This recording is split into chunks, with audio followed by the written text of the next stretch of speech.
Yeah, thank you very much. Thank you very much, Professor Ku, for the introduction and also brief history.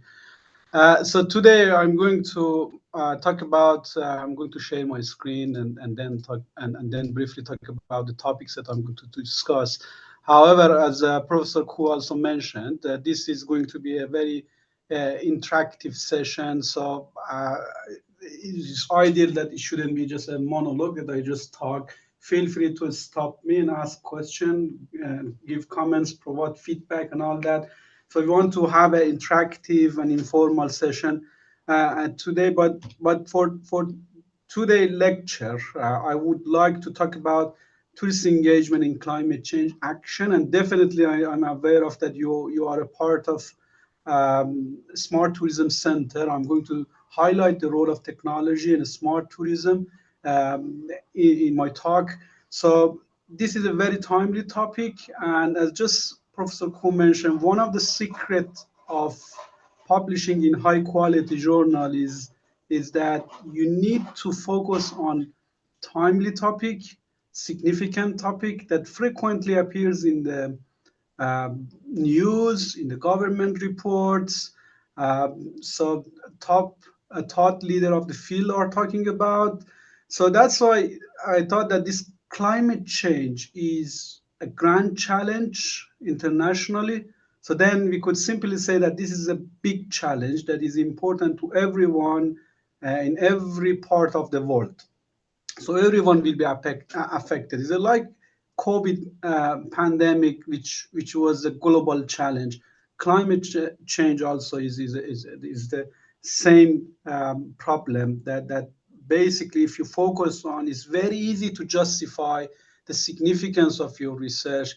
It's less likely that editors or reviewers say that, oh, this is not an important topic, or is not addressing any issue in the industry, in the society. So selecting an important topic, timely topic, a trend in your field is very important, and climate change and tourism is one of those topics. So I designed this session, the materials, in a way that would give you a number of ideas for your research, including research papers, research grant.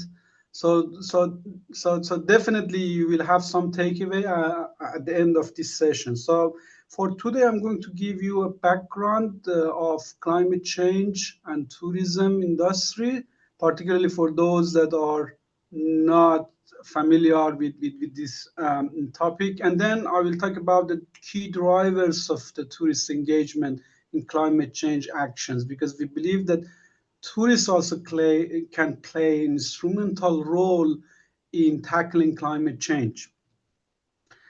I will share some best practices around the world, some real cases, some ideal cases, and then I will highlight the role of technology, how we can use technology to tackle climate change. What is the role of a smart tourism? Is it a smart tourism is a good thing for climate change, or is going to worsen the situation? So we are going to discuss this interesting topic for today. But I'm going to start my lecture, the background particularly about tourism and climate change nexus, with one simple question to see to what extent you are familiar with this topic. So you know that tourism is a multi-sectors and interdisciplinary field. So tourism involves hotels, entertainment, leisure, aviation, lodging industry. So there are lots of share economy. So there are lots of disciplines and industries are involved in tourism. From your point of view, which subsector is the most contributor to the carbon emission? Any idea? I think the airline. Well done. Well done. Yeah, that's the correct answer. And thank you very much for your contribution. Yes, that's right. Aviation accounts for 2.5. Yeah, aviation accounts for 2.5% of global CO2 emission, which means this is a significant. Imagine we have other industries like agriculture, manufacturing. So there are lots of other big industries, and aviation, just aviation, which is the one subsector of tourism, produce or is in charge of creating 2.5% of global CO2 emission. So we are not going to discuss the other subsectors. So just imagine aviation plays an important role in global warming. So apart from the aviation, tourism management managers and destination managers and businesses are creating lots of infrastructures like recreation, entertainment, roads, hospitals. So there are lots of constructions and facilities they are creating, including accommodations, hotels, resorts, that adversely impact climate, particularly through destruction of the ecosystem, because they need to change the land use. Probably some deforestation will be involved. Some parts that we had planned now need to be removed because a new infrastructure, a new hotel, a new resorts need to be built. So you know that forest or green area where kind of habits of a number of wildlife animals, so then they wouldn't no longer have the home there. So you see that building infrastructures, hotels and accommodations and resource might affect the environment adversely. This is very interesting one, consumption of the resources. When tourists are coming to your place, they are consuming your water, electricity, and other resources, which particularly in some part of the world that they are struggling to provide clean water, and there is a lack of water for the local residents. Normally, those that are staying in luxury hotels, they are consuming clean water and they are not basically are careful about their consumptions. So same as the other energies. There are kind of fights of the energies around the world. So always there is a war. So imagine that tourists are coming and they normally there is not any limit of resources, consumption of the resources, because tourists, if you say something, they will say that, oh, we paid for this hotel, we paid for this resort, this is all inclusive, and I'm allowed to use these resources, this electricity, as much as I need. So waste, they are in charge of creating waste by packaging and foods, lots of single plastic used by tourists or also by businesses to provide some kind of products to tourists. More importantly, misbehaviors that recently and even after pandemic, this has been increased around the world. In England, in Peak District, this has been increased misbehaviors, which means that tourists, when they go to the nature, they misbehave, they do some kind of activities that adversely affect the environment. For example, they do hunting, they cut trees to make fire, and if they don't make fire carefully, an area might be burned. So there are lots of activities. They kill some animals, and if they burn an area, the ecosystem will be affected. So this is a kind of a number of factors that we could basically justify the role of tourism on climate change. Basically, what I'm going to say is that how tourism can affect climate change, how tourism could have negative impact on our environment that lead to the climate change crisis, which is a global crisis. So on the top, I talk about impact of tourism on climate, but interestingly, it's not just one-way impact. Yeah, this is a two-way impact. So climate change also has impact on tourism. Yeah, so that makes our topic more important, because it's not like that we say, okay, we are going to go to a leisure and have fun, I deserve a nice break and travel to a destination, so I don't care that what will happen next. But really, when your travel and your kind of efforts affect the climate, you need to expect that the climate and nature is going to back to you, and then the climate is going to affect your travel and your trip.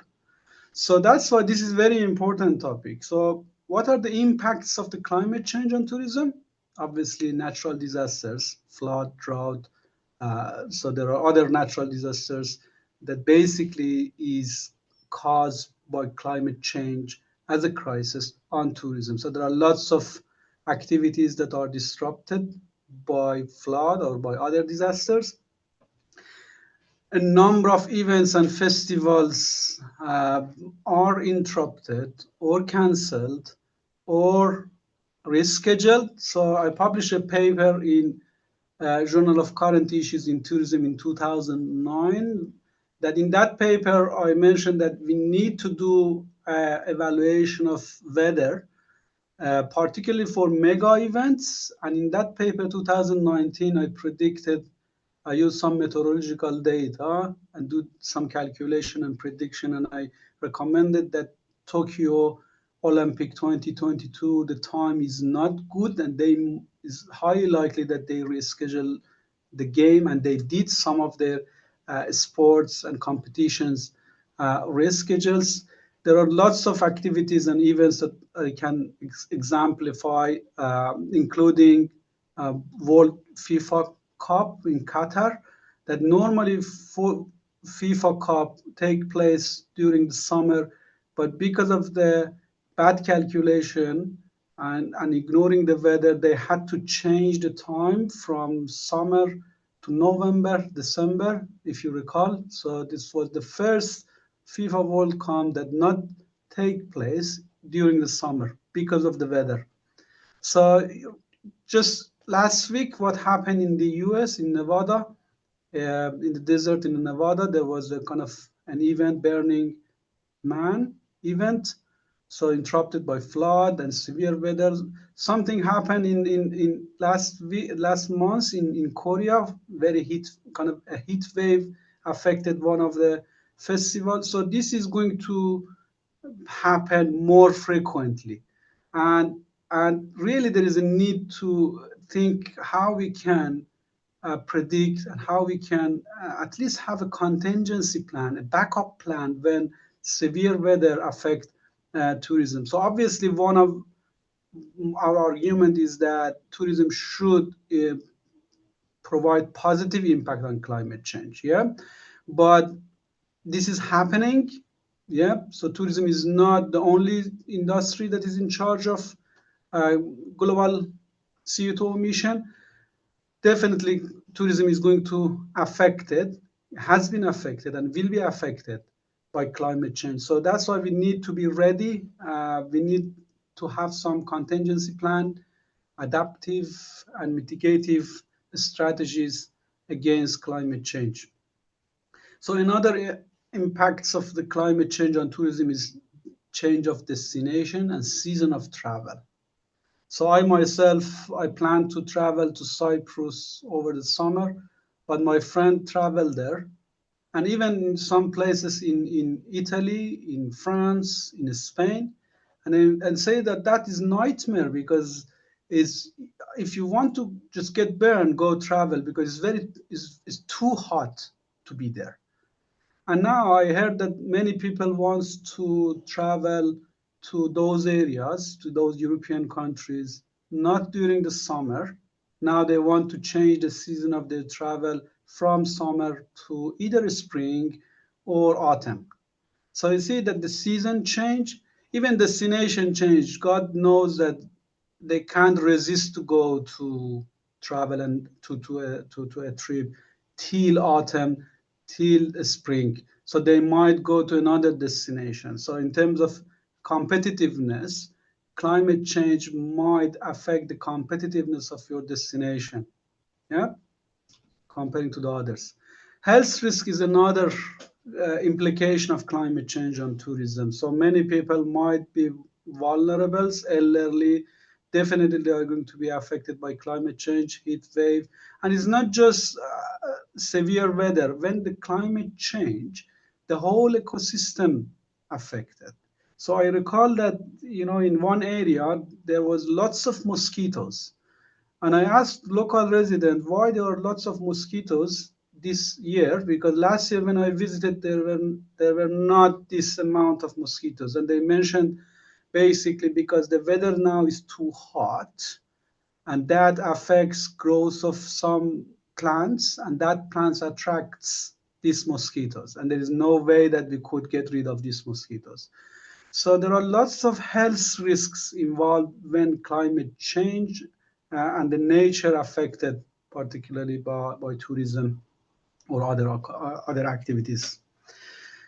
So when you feel risks because of your health or because of bad weather or an event disrupted change by natural disasters, so this you can think of insurance, and this is going to impose more cost on your travel. Yeah, this is another negative impact of climate change on tourism. So definitely insurance companies are going to increase the insurance fee for destinations that are frequently affected by climate change or severe weather and severe weather kind of activities and events. So this is very important, the last point, but very important implication of climate change on tourism is cultural heritage sites are affected by severe weather, by flood, by change of temperature. So this is particularly if this is a heritage sites that inscribed in UNESCO that recognized as a World Cultural Heritage Site, which is important to the humanity, not just for this generation, but also for future generations. So this is also very important. This all are kind of motivations for us as researchers or as future decision makers, destination managers, policy makers to take this topic as a very serious and important topic. And I believe that we as a researcher also have a duty to to to do research to find kind of effective solutions to minimize the impacts of the tourism, negative impacts of the tourism on climate change, and also find creative solutions to mitigate and minimize the impact of climate change on tourism. So this is a brief background that I try to just provide to give you some ideas about the nexus of tourism and climate change. Okay, Now, Hussein, Professor yes, sure. Olya. Okay, the previous slide, you you're providing very wide spectrum of climate change, how the tourism business and climate change are interconnected together and Yep. intertwined. Actually, in this classroom, pretty much the hotel and tourism discipline and also college of business. Um, Actually, that climate change agenda is quite closely related to any business in the world these days, Right. including tourism business. So it's a hot topic and important critical topics. So we Absolutely. must understand how climate change phenomena affect our business and vice versa. Our business also to affect climate change. So, Absolutely. and Yeah. the one simple question is why you choose climate change as your research topic before? Yeah, Because that's a it's very quite a wide yeah, one. that's a very good question, Professor Ku. Yeah, there is a history, a long history, which is I'm kind of engineer. Mm-hmm, I did my undergrad and master degree in environmental engineering. mm-hmm, So that's why I have a background about environment, mm-hmm, and I did my master dissertation about kind of prediction of uh, climate change implication. Mm-hmm. And then even in my PhD topic, my PhD research, when I started my PhD, I did interdisciplinary. I mixed my kind of knowledge of engineering Mm. with tourism science. So I developed a new index called Fuzzy Base Climate Tourism Index, which is a new kind of index to calculate the suitability of the weather for tourists using some kind of mathematical methods. Mm. So that's why, this is, I have been doing research for kind of almost 15 years on Yeah. this topic, but Mm. I see myself as an interdisciplinary researcher. You might see that I'm doing research in other subjects, but Mm-hmm. really this is my key area of interest. And as you see, since 15 years, still this is a hot topic and will be hot topic. So that's why I call this as a trendy topic. Mm-hmm. Trendy topic means that they have been important, Mm. they are important, and they will be important. Mm. So as a PhD researcher, you will be lucky if you focus on a trendy topic, because your Okay. topic is not going to be old Mm. anytime.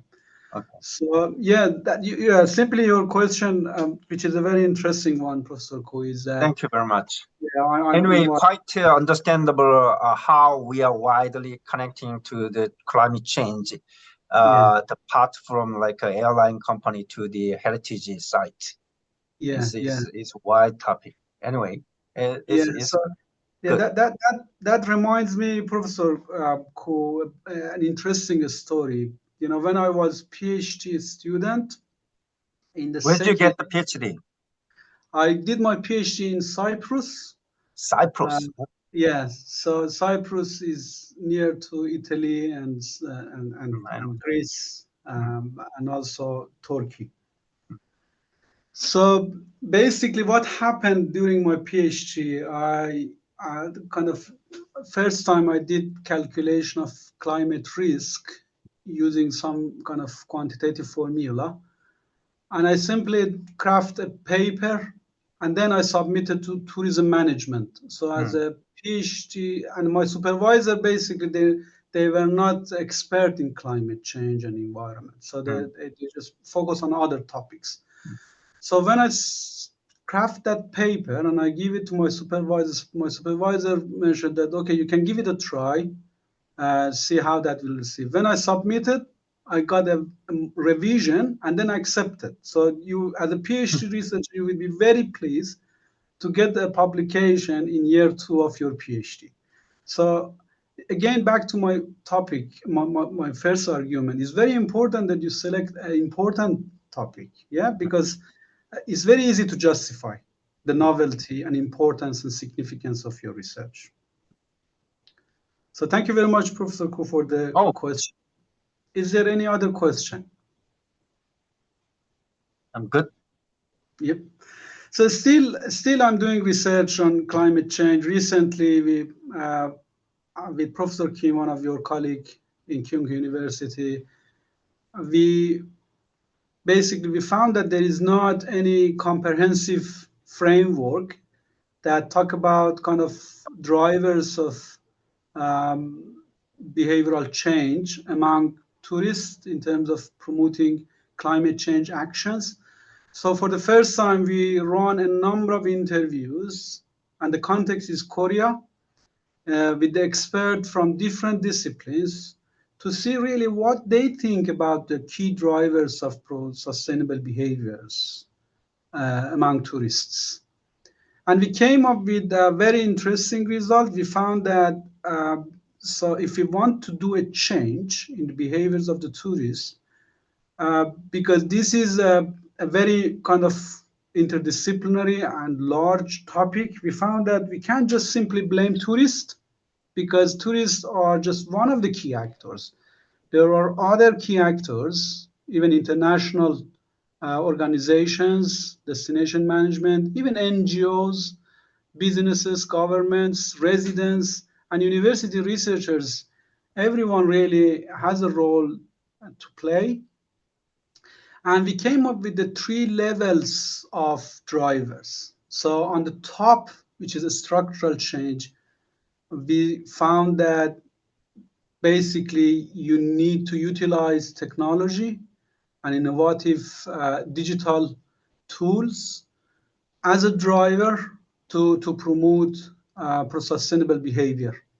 And also we need to think how we can change the demands and preference of the visitors. This is very important factors because many managers, many politicians, many businesses are basically designing their plan according to the demands of the consumers. So I'm sure that you heard of the term of consumer-centric approach. So I'm going to talk about the consumer-centric approach. If you change the demands and preference of consumers, it's highly likely that the changes that you want to apply, those interventions that you apply that want to improve climate change actions, is going to be successful. Yeah. So how we can change the demands to be a consumer-centric based businesses or organizations, and policy development. Definitely policy is very important because government has the leverage and power to implement those policies. And lots of businesses, they need to oblige with the policies. So it's very important to think how we can change policy at the structural level. And in terms of a strategic movement also, we need to be a value-driven planning businesses. And also as a visitors, the values are very important. I'm going to take an example. If I go to the Itaewon area, yeah, Itaewon area, which is an international area in Seoul, yeah. Yes. So I want to grab a coffee. I've got Starbucks, I've got Nero, I've got other kind of coffee shop. So if I be a conscious tourist or a conscious person, definitely I would know that the Starbucks is a company that are doing some green projects in Africa, in Amazon, because they've they are a very good citizen and they have a very strong corporate social responsibility plan. As a part of that plan, they are doing some kind of conservation and protection activities in Amazon forest in Africa, yeah, or in other part of the world. So that's why I perceive this as a value rather going to the Costa or other companies or other coffee shops. I would go with the Starbucks, yeah, because I perceive this as a value. I respect this brand. Another example is if I want to travel from Seoul to Manchester, and I have two options. One is a Korea airline, another one is British airline. If I know that Korea airline are doing better in terms of climate change actions, definitely I'm going to buy ticket from Korea airline rather British Airways. So value-driven planning and communicating this plan also is very important. Another movement is community-based management. This is very Professor powerful. Hossein, I have a Yes, question about that. You choose sure, Korean airline if Korean airline prefer to sustainable, policy. definitely. And is that because of your knowledgeable person, or because of your education person, or because of your you were educationed when you are young from your Yes. parents? What So kind of stuff is most yeah, important? that's a very good question, Professor Kub, because I know that you are going to basically you are going to refer to the intention to gap um, issue in this topic because there is a gap between intention and behavior. For example, if in this lecture I say that yes, I'm going to buy a ticket from Korea airline, I'm going to go to that Starbucks, I'm going to buy that green product which might be more expensive, yeah. So Yes, when time comes, I might not do, because when I check the tickets of British Airways, it might be cheaper, so I yes, might go to that options, yeah. okay, So So what are the main motivations? That's why we are talking here that how we can change the policy even at the Yes. school, Yeah. how we can change the demands, Mm-hmm. preference, and knowledge of the tourists. And Mm-hmm. when time comes to make decision, Mm-hmm. they be a value-driven person. Mm-hmm. Yeah, so it's Yes. not taking place at night. It Mm-hmm. taking time from the school. Those policymakers they should think that how they can foster an environment that people when they grow Mm-hmm. they be eco-conscious person. So Yes. definitely, yeah, back to your points, I did research, I did my degree in environments that make me eco-conscious person. Yeah. And now I have that kind of affordability, and basically that budget that I could even go with more expensive options. Mm-hmm. And because I see that those eco-friendly options as a value, I select those options, those friendly options. So Mm-hmm. basically, what I'm going to say is a long journey. Yeah. So we need to implement a number of strategies, a number of movements to make tourists and peoples more eco-conscious, or more environmentally aware about climate change Mm-hmm. implication. So it's a Mm-hmm. combination of a number of factors, Professor Kuh. Yeah. Yes. Mm-hmm. Because So our business in tourism, like we are consuming a lot the materials resource, and we consuming and also we are throw away waste and the garbage to yeah, the destination we are been to. And that like in hotel, I consumed a lot of towel and water, and then we are say rationally Ah, because of I traveling, I want to enjoy my something like a yeah, consumption. yeah, Okay, yeah, yeah, so yeah, the travel business is one of the consuming business that's from the resource to the product and service. yeah, In that case, I don't want to take care of the ethical issue, moral issue, like take care of resource, take care of climate change. That's the bullshit word. I don't want that kind of a legal and moral stuff when I yeah, travel around. yeah. That's a very Do you good make point. sense? Definitely, Professor. This is a very good point. Thank you very much for raising this because that's absolutely makes sense to many of us because that's why now we are talking about values, how we Mhm. can make those as a value, Okay. uh, that change the attitudes and then behaviors. And we know this is like a process.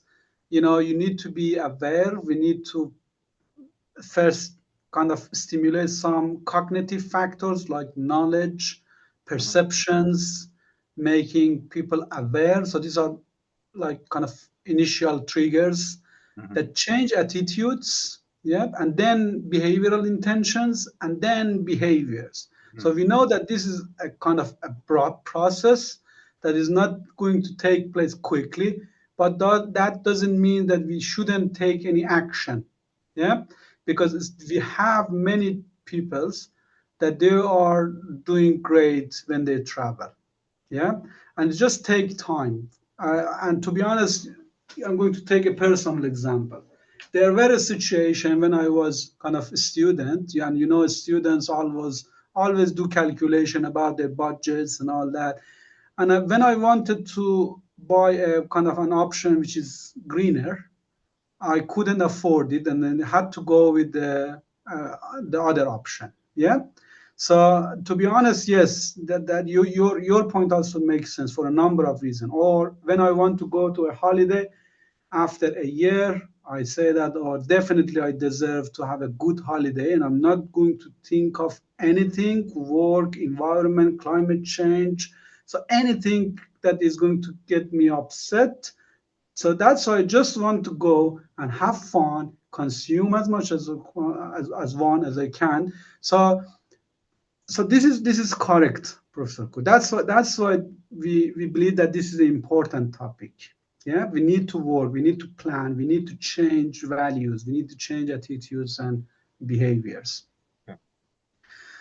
So, yeah, the second strategic movement is community-based management, which is a powerful one. This is very powerful. Even in the UK, lots of parks are the maintenance and management or community-based management.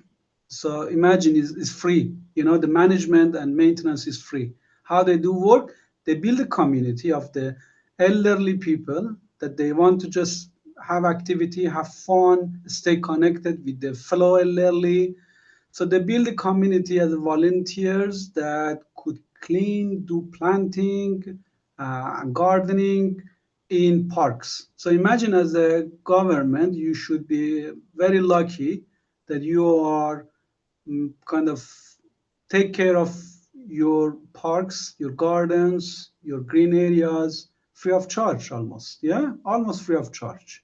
So you see the power of community-based management. This is same for other activities like climate change. Yeah, actions. Knowledge sharing and educational program. This is also again back to your point, Professor Ku, about that change the values of the people, change the perception of the people in any scenario, even if they want to go to a holiday. Yeah. So many universities they have to include uh, modules about climate change in their curricula. Definitely, sustainability should be one of the topic that they should teach in any program. So even in our school, sustainability is one of the core research team. So we are doing research about sustainability. We are teaching about sustainability. We ask our students to do assignment about sustainability. So the last part of this slide, which is tactical actions, and I'm not going to talk much about this because I have other topics to discuss, mainly about technology and smart tourism. But what are the tactical actions that promote sustainable behaviors? One is economic interventions. So many people would love discount rewards, one buy another one get free, 50% discount, 60% discount. So this is an opportunity that we could promote pro sustainable behavior, particularly when you develop a new green product. Is okay that you could go on promotion to attract more customers. Yeah. Even for the businesses as well, thinking about some incentives to invest on green businesses and green activities. The last tactical action is creative communication. And I'm going to introduce a very interesting project. So this is a first virtual influencer. The name is Vida Kid, has got a very grumpy cat called Hank. So they are basically first virtual avatars that are talking about climate change and environments. So this is a very creative type of communications uh, to not only make people sad about climate change, because climate change can be a kind of sad topic. Yeah, how we can make stories, how we can use creative tools. So these lovely two characters, even if they talk about climate change, you are going to listen because they are going to engage you with their stories and their life and their everyday activities. So this Vida Kid is an Instagram character. If you search Vida Kid, you see that how they communicate and engage with the people, even young people, in a creative way, in an engaging way. So this is another tactical action. So we talk about the background. We talk about the drivers of pro-sustainable behavior from theoretical perspective. Now I want to talk about kind of more practical examples and best practices that basically promote climate change actions. So before I start, any question, any comment, any feedback?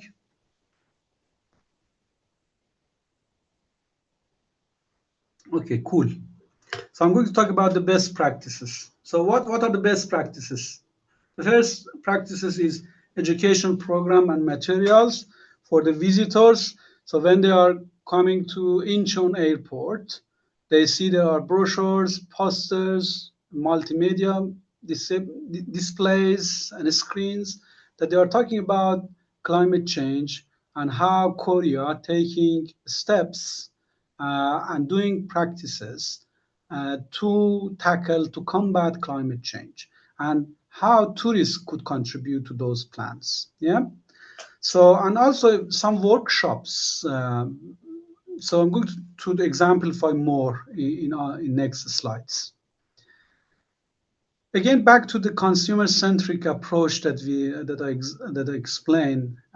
We need to kind of move toward a change of tourists and visitors and even residents to basically support and advocate for change of policies locally and nationally that promote climate change. So how we can encourage tourists to support policy change?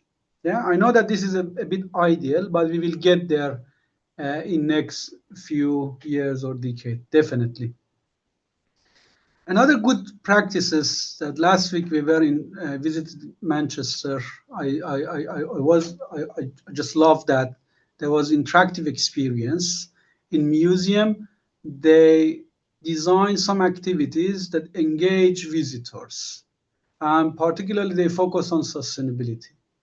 So on that museum, they provided some recycled materials and they guide visitors to group or individually create some crafts like handicrafts. And there was some models and guideline how they can create different shapes, yeah, or different objects.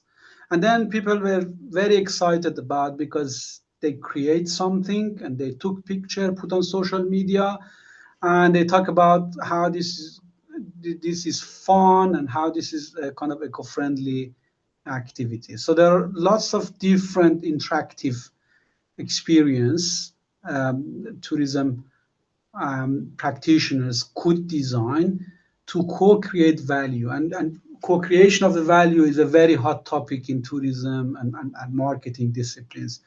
Because when you co-create values, it's going to last longer, it's going to create positive memory, because tourists would like to be involved, would like to engage, would like to take pictures to make memories, yeah, good memories. So another practice is organizing tours to places that are affected by climate change, like those places that level of sea raised, disappeared, or even successful cases. You know, if you know that your tourists are a bit vulnerable group, you might ignore those sad stories and focus on success stories and arrange some tours that you could showcase how tourism could positively contribute to environment, like some preservation and conservation, like panda or the other endangered species, or a restoration of a specific area. So that would be another practice to increase the awareness of tourists about impacts of the climate change and how we as a practitioners, as managers, as policymakers could make a difference positively, really. So yes, so it seems that the format is a bit different here. So that's why you see some text mixed up, but I'm going to elaborate another practice is diversification of sustainable offerings. So this is very important because last month I visited a place, and I know that this is going to be recorded and be available on internet. I'm not going to say which destination, but because I've got lots of friends from that country. So just I'm going to just give you some idea, I visited a place that there were limited offerings, products that were sustainable. Yeah. So you can provide eco-friendly options like green hotels, green accommodations. You could provide reusable bags instead of single-use plastics. You can provide green transportations like bikes and a very good public transportation that Seoul has got that option. But many destinations, even they are very popular destinations, they are not offering those eco-friendly options. So this is very important, and this is a basically duty of destination managers to work, guide businesses to diversify the sustainable offerings to those people that are eco-conscious. They want to do good things when they are visiting. Yeah. So the another practice is providing kind of incentives to tourists and businesses, not just tourists, businesses as well. How we can provide some financial supports, uh, kind of interest-free loans to businesses that they want to do a very good job in terms of corporate social responsibilities. Yeah, for example, if a hotel wants to provide charging stations for electric vehicles, so government could provide some kind of subsidies or give them a very good loan, yeah, financial support. And also tourists, yeah, if you go to a green hotel, however, you, as Professor Ku mentioned, you might use some second-hand materials like your towel, your pillow should be second-handed. So, but we are going to give you 50% discount. Yeah. So many people would love that. They want to save some money and then spend on the other activities.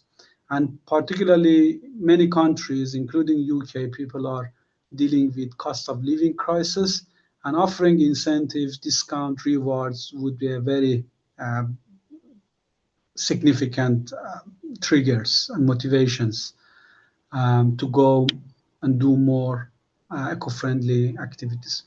This is also very important, partnership and community engagement, particularly if you are a decision makers. Even if you are researchers, find those environmental organizations, local government, businesses, communities that are sharing same interest to you. So you will be more powerful as a community, as a network. Networking is very important. As a network, you could do big project. Yeah.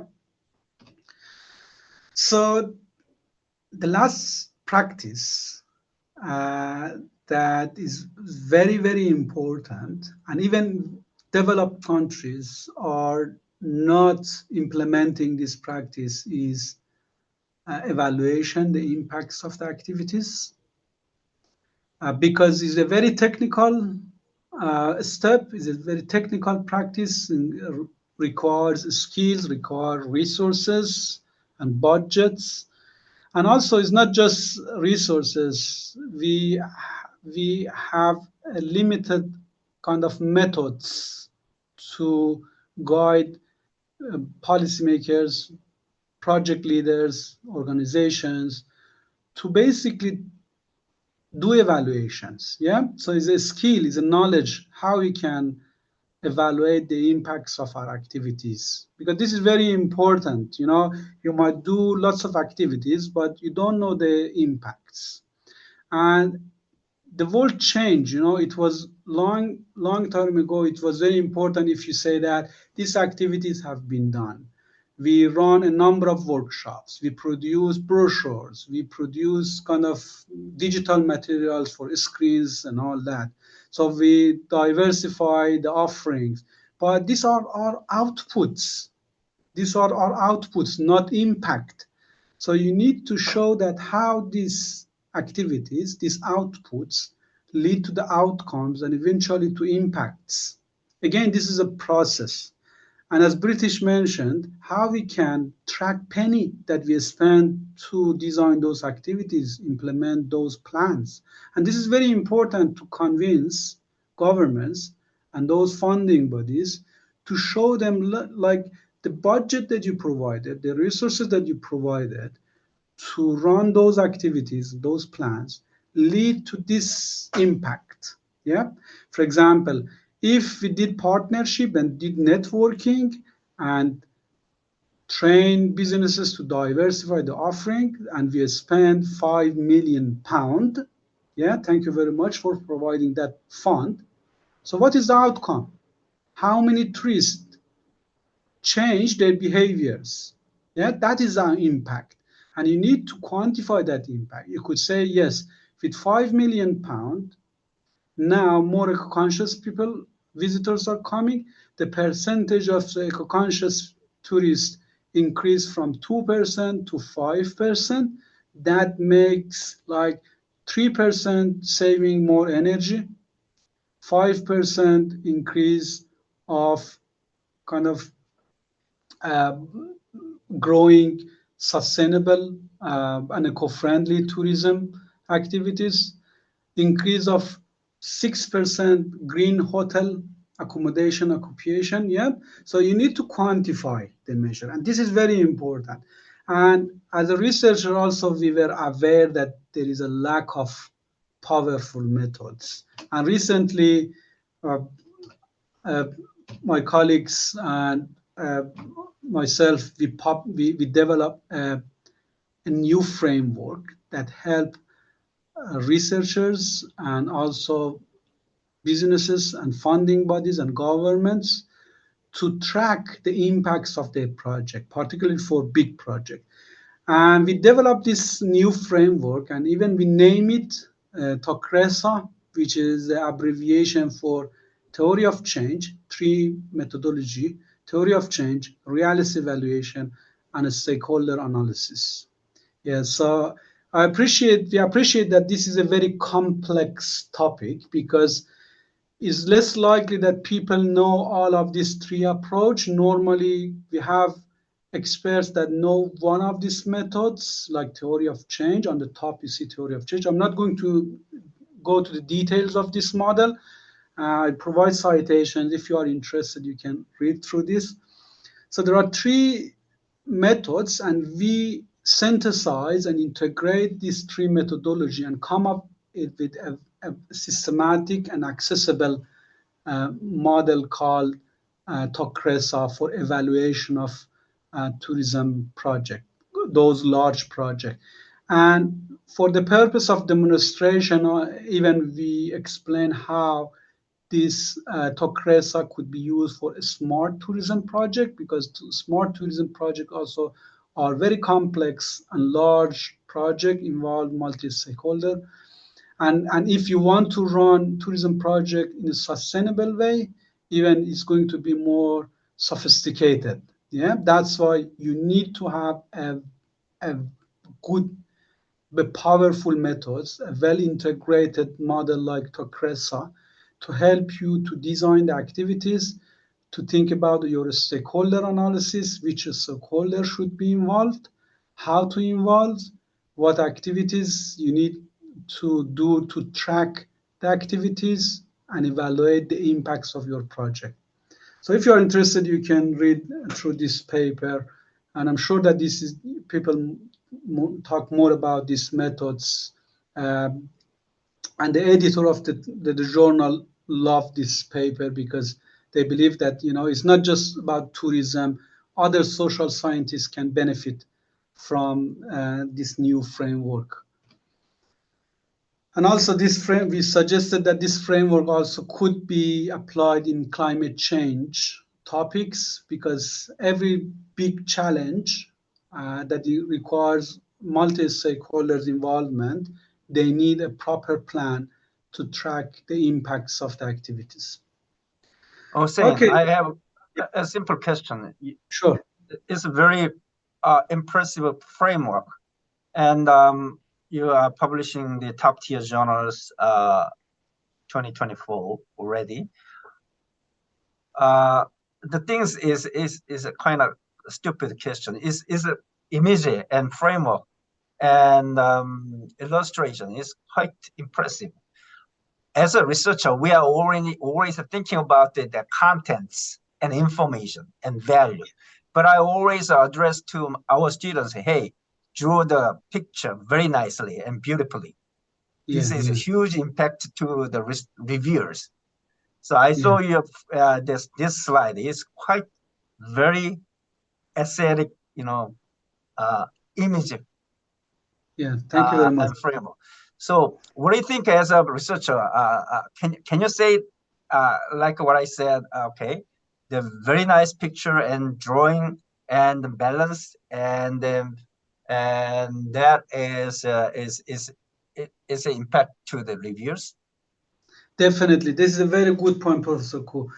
Uh, because we call this as the big pictures of the paper, and as Professor Ko mentioned, reviewers, editors, many of them they don't have time to read through the text. So this is a creative way to simply showcase how your topic is important, what you are going to say, what is the heart of your topic. Yeah. So it's like elevator pitch. You just have few seconds to tell the reviewers, even the readers. Yeah. So as a picture, as a table, that is opportunity for researcher to basically highlight the importance of or the key message of their research. And particularly, Professor Ku, why I invested on this, if you read through my papers, always I try to come up with a good visualization and illustration. Why is that? Because I knew that, oh, I'm international scholars, I'm not a native speakers. Yeah. So definitely those that are native speakers are very good at developing narratives beautifully. But definitely we know our limitations. We all are, English is our second language. So why we don't take advantage of kind of this art and visualization, the opportunity that we have to communicate our message in a creative way and an engaging way. So that's why I thought, okay, no, I need to invest. I need to learn how to and spend time to create the visuals.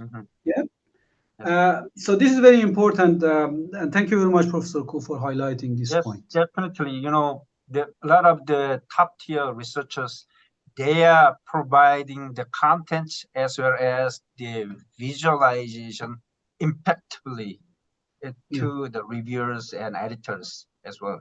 So yeah, don't forget the only content information value is we are aesthetically influenced. yeah. So And your slide is so impressive. So that's I mentioned. yeah, thank you very much. I don't need your 1 step, 2 step, 3 step, 4 step, 5 just a just a first impression. Wow, this is quite parsimonious, and the color is beautiful, and the rectangular and the oval is quite balancedly and yes, that's what I'm. Yeah, because Professor Ku, we in the paper we claim that our model is going to be a very accessible model for practitioners, because we didn't just produce this paper for academicians. Yeah, Yes, we yeah. want funding bodies, we want people in the government, we want people in city councils and businesses Mm, to understand this. So it's very yes, important that we say this is a step one, this is yes. a step two. Okay, Mm-hmm, what is the step three? Yeah. mm-hmm, So and when you do a stakeholder analysis, so using visualization, you could say mm-hmm, that, oh, in step two, you should think about the stakeholder mm-hmm. analysis. Yeah. And Yes. different colors. Why different colors? Because on the top theory of change, Mm, yes. every kind of green Mm, is a mm, step that you take under theory of change. yes. And the below is the blue is the realist evaluation steps. And at the middle, we combine, we integrate these steps. So even you can talk with using color. Yeah. Mm, yes. So yeah, thank you very much, Professor Ku, for your contribution. So, I'm going yeah. to move the Color to and vision and proportion, that's the combinable beauty. yeah. So let's move to the good part. I know that you are expert. Most of you are expert in technology and smart tourism, and the rest of my slides basically are going to focus on role of technology and smart tourism on climate change. Yep. So how we can use technology uh, to promote climate change and tackle environmental issues. These are very important topics. It's not just for your future research, but also you can go to the governments and funding bodies and say, hey, you are dealing with this issue, and I've got a solution using new technology. Yeah, so you can capture some funds and income and generate income externally to do your research.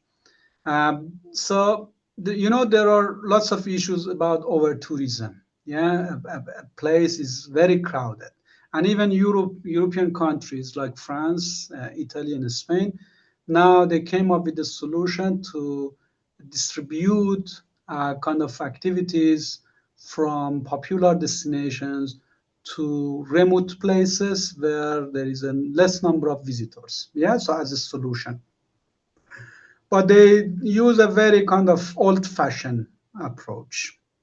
Why we shouldn't use technology to collect data, use Internet of Things, sensors to monitor crowds, to do crowd management, use some kind of place-based offerings so we can capture data of the people to understand where they are, and even we can direct them to the different places. I'm going to just take an example to give you some idea how this works. For example, there are a number of technologies that they could identify the location of the tourists. Yeah, and then you see that in each of an area, number of tourists are going to be increased. What you could do is in another neighborhood, you could send them some kind of notifications using that application, a popular application. You could say that, or there is a 20% discount on that specific restaurant, or there is a street concert in neighborhood area. So you can change the flow of the tourists based on their real-time information and location. Yeah, so this is just one example. You could come up with more examples, definitely. Yeah. So technology could be very helpful in changing the flow of the tourists to minimize the environmental impacts, even social impacts. Yeah, congestion and crowd might not perceive very well by many people. So I love this one. Personalized communication. If you go to a hotel and you see these cookies on your name, like Professor Ku, welcome, this is your cookie and this is your name. Yeah. So how that would be cool. So that for example, if this is a green hotel, you are going to be a loyal consumers. Yeah, loyal visitors. So how they do that? They use your data. They know your name. You are using their applications like Korean airline. If they have applications, they know your birth date. They might send you a kind of a card, a birthday card with your name. So this is why this is important, because many people feel special when they see that a company, a brand do care about them. So using technology, we can collect personal data. We can create some creative way to communicate and show them that how as a business, we do care about them, make them feel special, because then this is opportunity to establish a good relationship with tourists. Apart from that, you could provide feedback to them if they undertake some kind of green activities in your hotel, in the museum.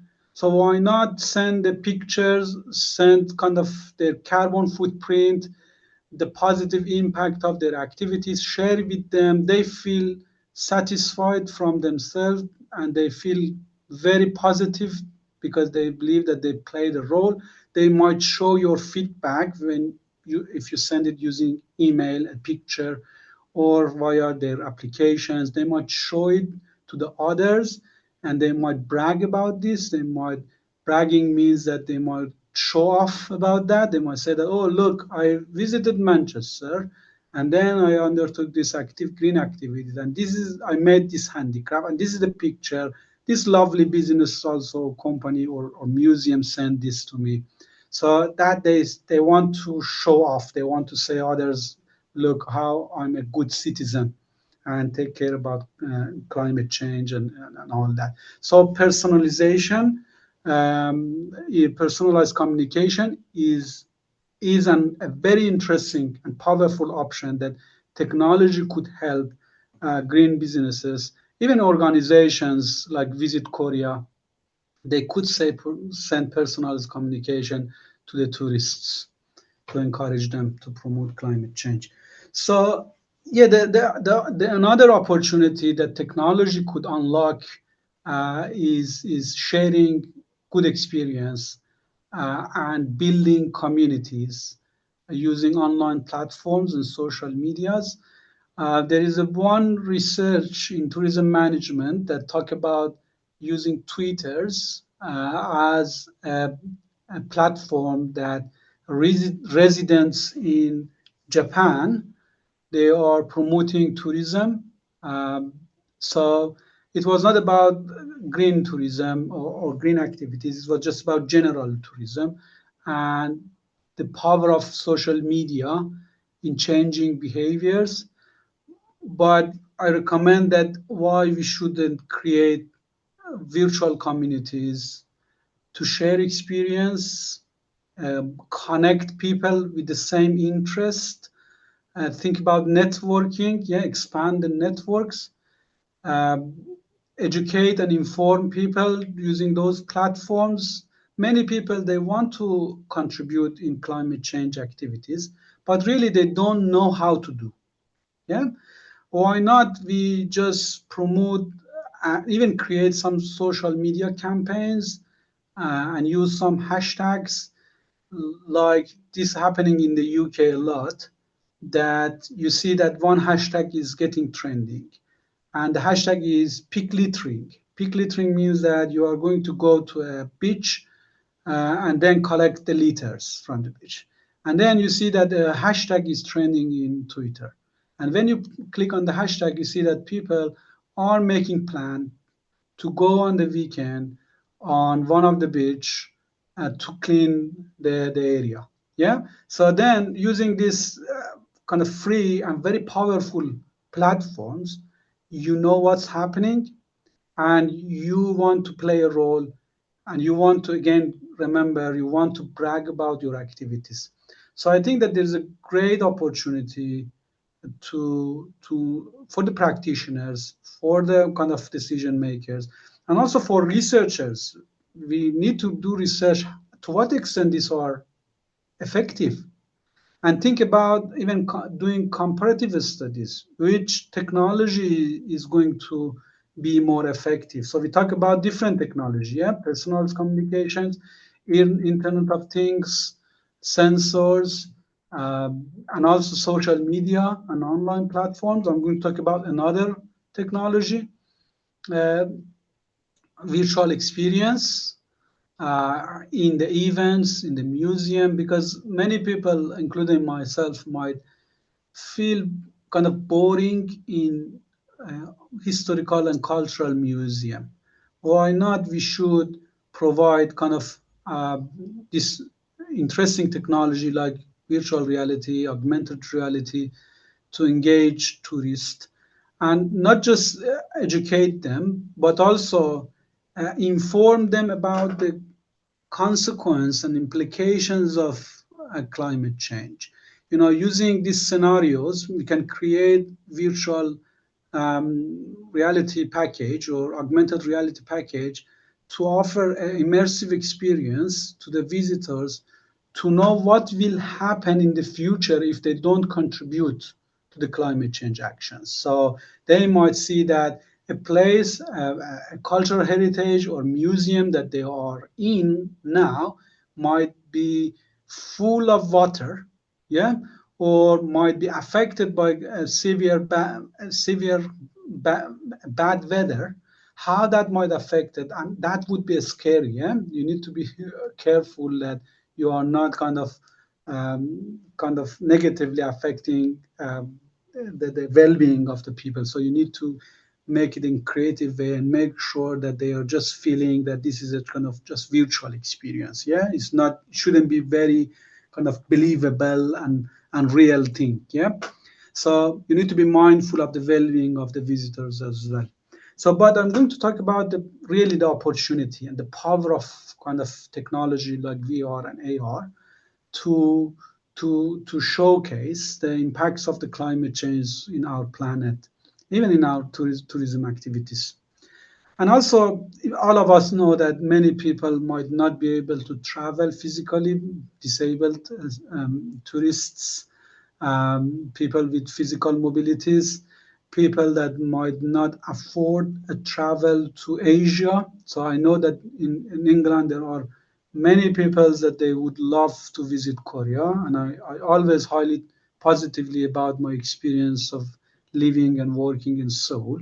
So they would love to come to Asia, but now this is very expensive to travel from west to east. So why not offering kind of a virtual experience to give them opportunity to know the culture, and also it's more eco-friendly because they are not going to take a long haul travel. And remember, aviation is one of the most contributor, and if they want to go from London to Seoul, you definitely they are going to produce lots of CO2.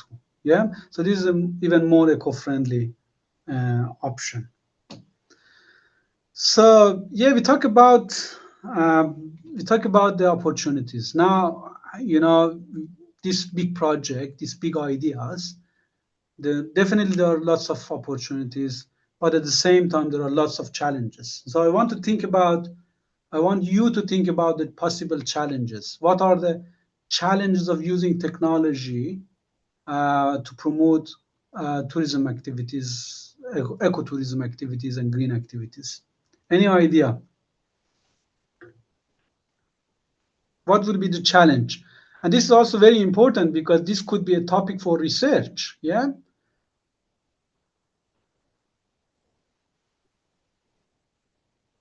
Data privacy. Yeah, well done. Very smart person. Yeah, data privacy. Any other? I'm going to talk about data privacy. Well done. And thank you very much for your contribution. Any other challenge? Or cost. I think the ages, like generation gaps, can be also a challenge. Yeah, cost and also energy. Also, yeah, you're excellent. Yeah, you're getting very close to those challenges that I'm going to discuss shortly. So yeah, thank you very much. Those answers are correct, and I'm going to now exemplify and explain the key challenges. And feel free to stop me and also take your examples and contribute. So data privacy, yeah, definitely data privacy is a big challenge. If you recall, 3 years ago was James Cook. Even I think 4 years ago, James Cook, was a giant company, travel agency company in the UK. They bankrupted and they closed the businesses.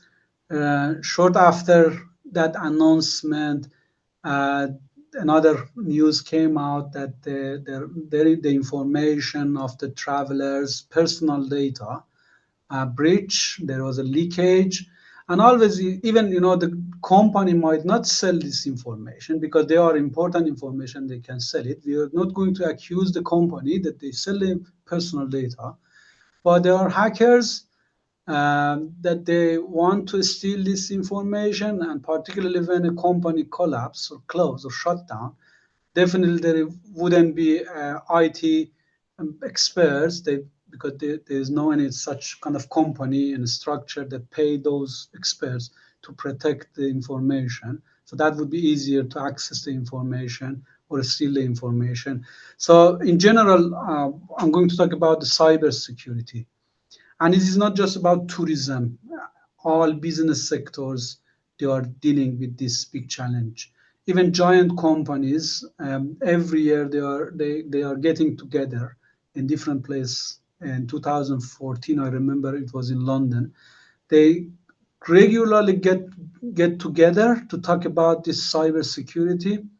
And when we use technology as opportunity and we offer more options, more kind of offering, at the same time we are opening new windows for the hackers. Yeah, when opportunities and options increase, more holes, more gaps, uh, more bugs will be uh, produced. So it is a big challenge. At the same time, you want to further develop, you want to extend application of technology, but at the same time, you need to think about the safety and security of your platforms, and also the personal data information bridging and privacy, which is very important. These are very important information, and particularly for tourism, why this is important, because people are going on travel with travel agency. They might provide sensitive information about their insurance, their health issues, so, and also credit cards. So this information could be used or abused, uh, or telephone numbers. So these are very important information. Even in the European area, we have a regulation called GDPR, Global Data Protection Regulation, which is a regulations that basically every company or business that wants to target European citizens, including British, they need to comply with this act. Otherwise, they will get a hefty fine. So this is a very big challenge. It's not just for tourism, but definitely tourism is one of the area that is affected. This is an interesting challenge that I'm going to discuss with you, and definitely this is a very interesting topic for doing research as well. Is that maybe we are not aware of this, or less research on this topic. Let put it in this way.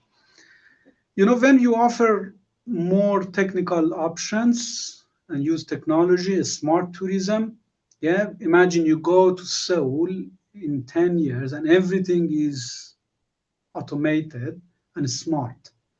So think about the elderly people, British elderly, that they don't know how to use this technology. Yeah. And you need to be aware that digital literacy of the people are not same. Elderly people and even some young people, they are suffering from techno stress. Techno stress are those stressors that people perceive when they want to use technology, particularly new technology. So it ranges from overload of information, complexity of the digital device or process. So there are lots of kind of confusion, and in confidence, in incompetency. So there are lots of issues that people might kind of perceive when you want them to use, or they feel they have to use this information, otherwise they would left behind. So that option is not accessible to them. Yeah, so that smart tourism option is not accessible to a large group, or at least you could say that an important group of the people, because there are some research say that elderly, because they are at the stage of their life that they have a good saving, they are good spenders as well. Yeah, so they would be a very important part of your market, because that they could spend very well. So you don't want to exclude these people. Yeah. So, and also inclusivity is not just about the age, it's not just about the techno stress. is about kind of some people, disadvantaged people, poor people, in terms of financial situation. They might not even have those technology that you want them to use. Yeah, for example, they don't have a very kind of new mobile phone that they could download and use different smartphones that you are offering them to download and use when they are visiting Seoul. Yeah, so the mobile is too old to process those mobile applications. Yeah, so you need to think about those people as well. Although you are going smart, always think about these two groups and don't exclude them. Yeah, this is about accessibility and inclusivity. And why this is important, because this is one of the sustainable development goal um, that UN, United Nations also is highlighting, how we can be more accessible and inclusive. And really, this is not ethical to exclude a group of the people for any reason because of the poor digital literacy or poor financial situation. Yeah. So, energy consumption. One of you also talk about this, which is, this all technology that we are discussing requires kind of energy to produce and also use them, utilize them, lots of charging, kind of repair, maintenance, and also production. There are lots of energy need to be used and put in creation and utilization of this technological tool. And also blockchain and cryptocurrencies. This is a digital, many people talk about it, this is as a digital kind of opportunities that now in even tourism, many businesses are accepting cryptocurrency. But we need to be mindful of the negative impacts of blockchain and cryptocurrency because this is a technology that consume a large amount of electricity. Yeah. So although they might say that we use electric, not fossil fuel, but still to produce electricity, still fossil fuel used to produce electricity. Yeah. So this is also very important. I received a paper to review, and it was about the cryptocurrency in tourism and the opportunities. I didn't support the application because I see this as a threat to the climate change, not as an opportunity, really. Yeah. So I hope that the author of that paper didn't watch this video. But sorry, the cryptocurrency is going to do more damage than the good, particularly on the environment. So the last challenge that I'm going to explain, and then there will be opportunity for you to ask question and also discuss about the today topics, is e-waste. Yeah, we are talking about on AR headset, virtual headset and devices, softwares and PCs, mobile phones, screen, digital place. So, and there is a kind of lifetime for each uh, technology, and also always in a year or two, new technology, new software comes that requires a new hardware. So that's why we need to change our digital devices, and we are producing a huge amount of e-waste. However, some countries like Japan they were creative in Olympic, and they use a small kind of piece of the devices to create medals of those Olympics. But still, that is very kind of minimal, not significant kind of opportunity to benefit from recycling. So this is going to affect kind of climate change as well as one of the contributors. So these are the challenges. Every single of these challenges could be a topic for research, for foods for more thoughts and discussions. So I Okay, would like to, Professor. yeah, Uh, go ahead. Before we go, thanks. I would like to the very important question to you about this challenge. Okay, this is our important aspect and topics for our business and academia and practice as well. Um, you are in the Sheffield University in England, Yeah, and you used to be in Seoul, Korea, yeah, and definitely there are big difference, cultural difference. yeah, And so in terms of those four uh, aspects, data privacy, accessibility and inclusivity, energy, and e-waste, yeah. what is your honest opinion about those two countries? Those two countries which are representative of Western society and representative of Korea, they're definitely there is a small gap or a huge gap or something, gaps exist there. So what are your personal experience between those two countries about that issue? Yeah, that's a very good question, Professor Ku, and at the same time, it's a tricky question.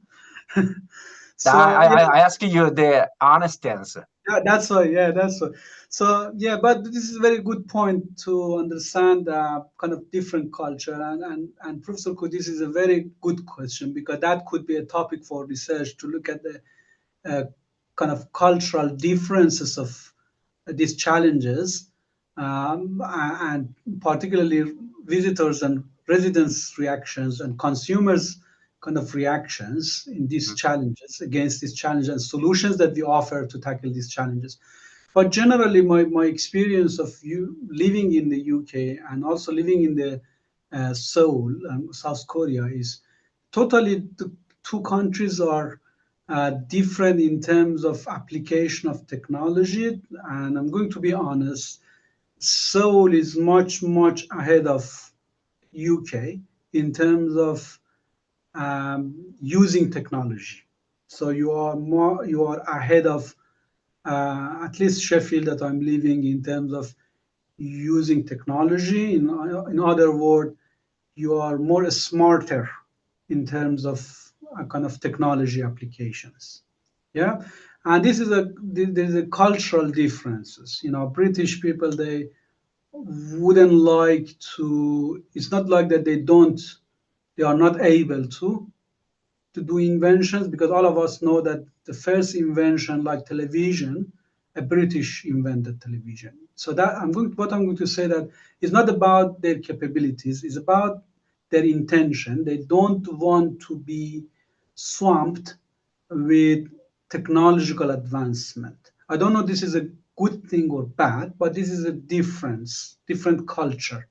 So they want to basically live in the real world, stay away from virtual things. So even they would prefer to have face-to-face meeting rather virtual meeting. So interaction, personal interactions, and this is probably the Western culture thing, because during the pandemic there was a survey from French people that they asked that what is the first action after the restriction lifted, and the answer was very interesting. They said that they are going to go to the restaurant and cafe. So at the same time, this response is very important for the tourism scholars to not underestimate the tourism industry as a luxury or ad hoc industry. Is a very important industry, and we should be proud of our research topic, because imagine people are experiencing the most difficult time of their life. They are locked down, and the first activity that they are think of is tourism activity. They are not going to say, I'm going to buy a car, I'm going to do education, I'm going to do this and that. Tourism, they want to interact socially, go out, have dining with their friends, fellow kind of restaurants and customers and all that. So what I'm going to say, social interactions, less virtual, less technology, consumptions is in the UK. However, I know that in Seoul, this is, I personally, as a person that I'm coming from Middle East, I enjoy both sides. When I want to use technology, I had the opportunity. So it's not like that we don't have access to those technology in the UK. But at the same time, I enjoyed that level of technological advancement in the Seoul. For example, I have a very good memory when I want to have a employment of certificate. When I worked at Sejong University, there was a machine. Yeah, there was a machine. I just used that machine, and less than 5 minutes, I could get a certificate of employment. So definitely, as a person, I love this technology. However, in the UK, if I want to get that letter, it might take a week at least. Yeah. So definitely, technology has got advantages. And my honest opinion is that in Seoul, you are much ahead of technology. But as I just mentioned, when you use more technology, these challenges are going to be more. Yeah. Mm-hmm. And here in the UK, they are basically are working hard to tackle these challenges. Businesses always they are obliged to provide accessible options, yeah, for those people that they can't use applications, more phone applications, even if they can't kind of use mobile phone, always there are options that they could go offline, they could communicate through kind of mails. Definitely, I know that Seoul has got those options and facilities, but definitely there is a difference in terms of level of automation and technological advancement between two countries. I don't know, did I answer your point, Yes, Professor? yes, yeah. So you mean it's anyway, we have a cultural difference, and Yeah, also we have a very good resource for research in terms indeed, of technology and usage and context level. definitely, yeah. So, and this is opportunity for in Korea that there is a less resistance on using new technology. Yeah. So imagine if I'm doing research on a cutting edge new technology, I might a bit struggle to find participants because there is a resistance of using technology here. Yeah. So, but at the same time, in Seoul, because people enjoy using technology and new technology, so you have more kind of capabilities to collect richer data. Great. Yeah, great point, Professor Ku. Is there any other questions? So I'm going to open the floor for questions and Sure. discussions. Students, please feel free to ask him about research about other stuff. Yeah, and I'm editing a book on responsible management, particularly using technological innovations in a responsible way.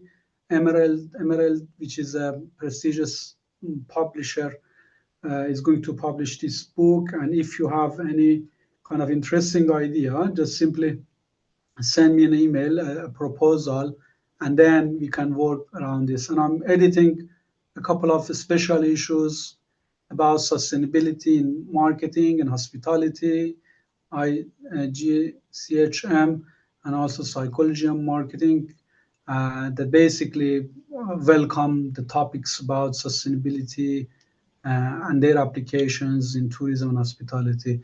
And always, I can tell you that because you are experts in technology and smart tourism, always you have a kind of very good chance of success in publication, in grant applications, because you have a one extra expertise that as a kind of have IT skills and knowledge about the technology, that if you focus on environmental challenges, you are going to beat those people that are just mainly focused on environment, because now you are aware of two disciplines. Yeah, one is digital, smart tourism, and another one is kind of environmental. And at the same time, you are going to use technology as innovative solutions to tackle problems, environmental issues, problems, and climate change crisis. And this is very important, because when you want to get fund or when you want to publish a paper, it's very important that you say that you are addressing a problem, an issue in the society, in the business. And environmental issues, as we just discussed, is a trend, is a problem that is not happening, is not emerging now. It has been an issue, it will be an issue. So it's very important that you claim that you are addressing this problem. Yeah. When you say your research is going to address that specific problem, you guarantee your work in terms of significance.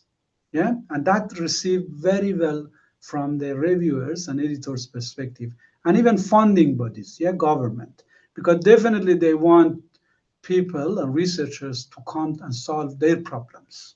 Yeah, and they're happy to provide supports, financial supports, and all that. Okay. Okay, students.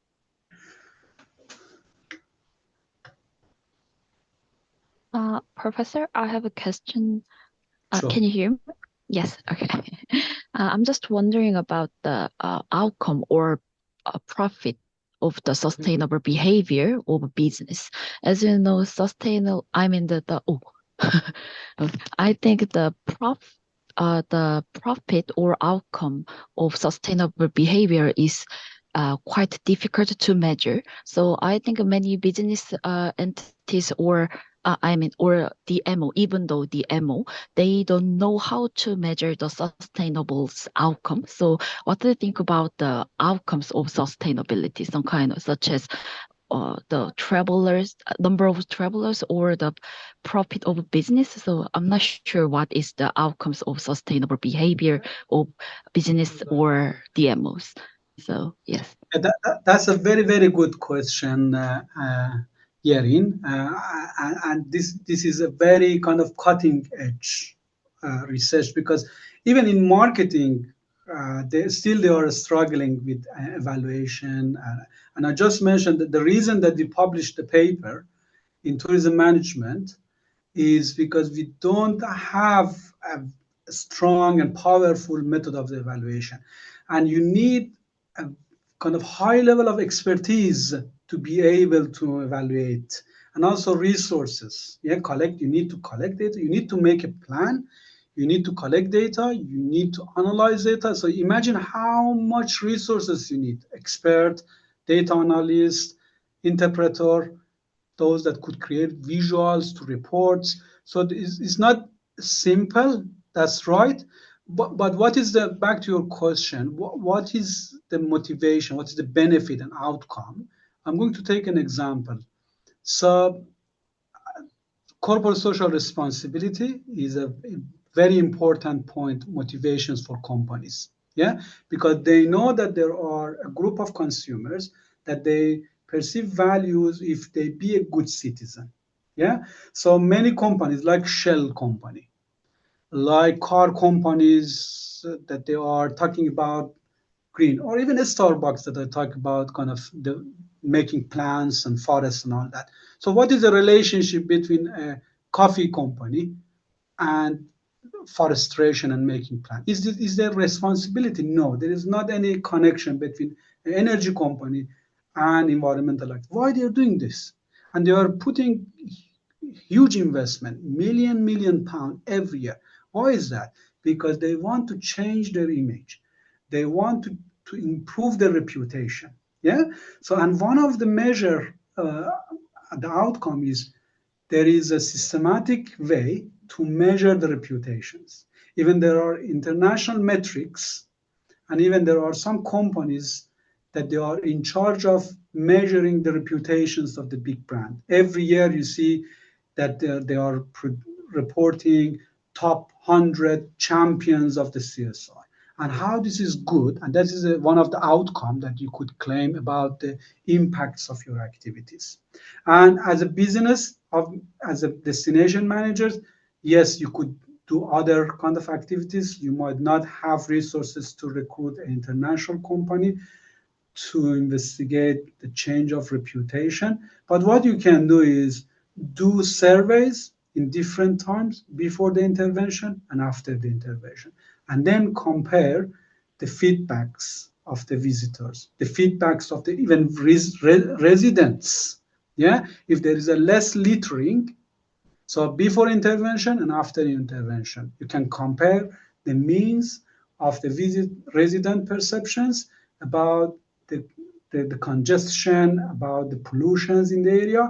And then you say that, oh, this was impact, because the impact is like you see that there is a significant difference. And after the intervention, there is less littering and significant, you can do simply do t-tests or other statistical analysis to showcase with a rigorous approach that your intervention, your activity has a significant impact. So survey is one of the kind of, the approach that all of us probably could use. But there are lots of kind of other uh, methods that classify as a pretest, even implementation of that plan, you could do pretest. There are some methods like agent-based modeling that you could do simulation about the different activities. That also requires few people in tourism, they know about agent-based modeling. Yeah, so that is a technique. That's why this is very expensive approach. You need lots of resources. And also there are steps during, you can do observation. This is also another, you can take pictures and collect evidence of the impact. You could use technological devices and innovations, like if you run a social media campaigns, yeah, using Instagram, then you could create a kind of a competition and encourage people to send the pictures of their outcome. If your campaign, social media campaign, is littering from kind of Jeju Island, littering a beach, so you encourage people and ask them to send their pictures of the litters that they collected, and then there will be a competition. You are going to select the champions, yeah, and then that would be evidence of your impact. You could say that, look, I received over 100 pictures, and this is the outcome, yeah. So you can be creative in terms of intervention, evaluation, and impact assessment. But that's a very good question, really. Thank you. Okay. Other student? Hello, Professor. My name is June, and I just have one question that the CSR, ESG, and sustainability, it is all the key topics that the tourism industries are actually having very keen insights about. And then that is one of the most, it is actually one of the most difficult fields that we also feel basically to implement to the industry as well. I mean, there's a lot of research, of course, and there are a lot of articles that are actually stating, but is there any something easy, like a standards, the scales that the companies can reference, and also kind of a review as one of the ways that we can implement to the ways? Yeah, that's a very, very good question. Basically, at this stage, I'm not aware of kind of a solid scale that could measure a waste. However, most of our research is mainly limited to the behavioral intentions. We collect data using survey, but in terms of waste, kind of collection of data using waste, there are kind of innovative approach that you could use using kind of technology, and even you can develop some applications and do it kind of like self-report. And I know that one of the experts use technology to basically calculate the consumption of the water when people go to the shower. So that also using sensors. So using sensors probably and basically develop Internet of Everything and apply Internet of Things to collect real-time data. And I think that the value of those data is much more, is higher than survey data, because always there are questions about intentions, self-reported data. People, because of the social desirability bias, we would say, people who wants to say that you are a good citizen. But using those technology, back to your point, which is very important and good point, is that how we can use technology to capture data, real-time data, actual behavioral data about the wastes. But sensors definitely is one of the options that you could use. Thank you, Professor. Okay. Any other students? If not, I want to ask you, Professor Hossein, you've been here for as a professor in Sejong University. You got your degree from the Cyprus, and now you're head of the marketing department in Sheffield University in England. Yes. As you know, Korean students is kind of thirsty to go out of country and ask for global, globalization, whatever. And the Korean job market, especially academic job market, is tough to, finding or opportunity. So, what are your advice and other recommendation for our students who want to be a professor like you?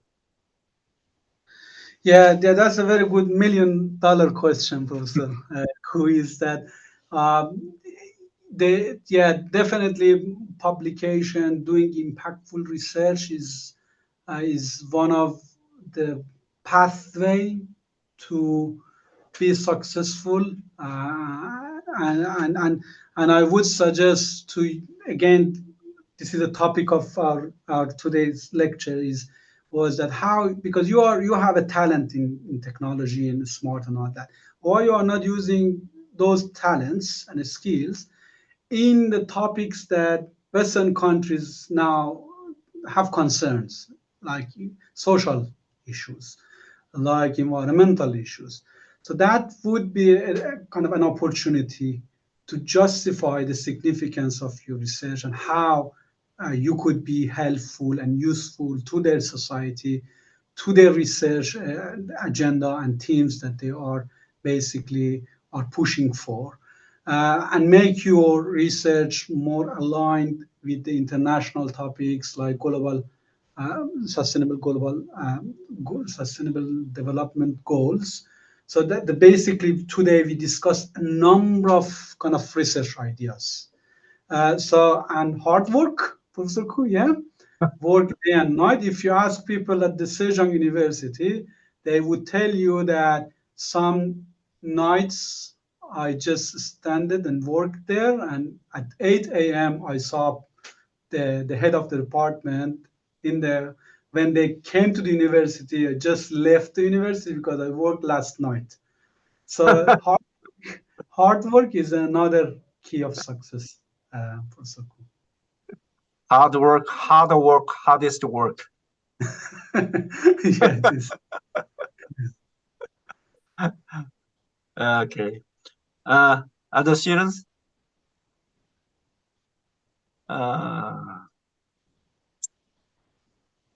Professor Hossein Olya, if I invite you to Gyeonggi University, are you come to Korea? Yeah, definitely. I miss Really? Korea. Yeah, definitely. I would like to come. We are going to invite a faculty for our global hospitality and tourism management for 2024. Yeah, so I'm already a member of Kyung University as an eminent international scholar, which is a great kind of honor, really. But really, I miss living in Seoul. It's a majestic city, and I love to work with Koreans. The cultures, very professional, very good people, really. Quite interesting trend and phenomenon these days in bus Seoul. There's quite a number of foreign students riding on the bus. So surprising today.